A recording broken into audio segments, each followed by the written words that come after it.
Body पे कहिल बा ऐसन कढ़ाई, कपड़ा के भीतर से देता दिखाई। बॉडी पे कहिल बा ऐसन कढ़ाई, कपड़ा के भीतर से देता दिखाई। कहवा से किनेलू लगता कि तुम घर ही से हीरोइन हो हीरोइन तना न किएलू, कहता हो किया नशा में जिएलू। बताओ कहीं गाजा तना न किएलू, कहता हो किया नशा में जिएलू। हीरोइन हो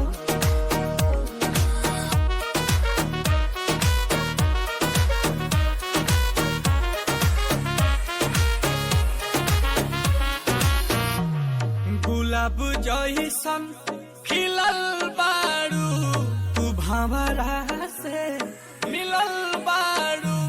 करत दिल के कतल बारू, के कर मेहनत के फल बारू। लाली उठावा के लल जावे, करत दिलावा इलू इलू। हीरोइन हो हीरोइन तना न किएलू, कहता हो किया नशा में जिएलू। बताओ कहीं गाजा तना न किएलू, कहता हो किया नशा में जिएलू। हीरोइन हो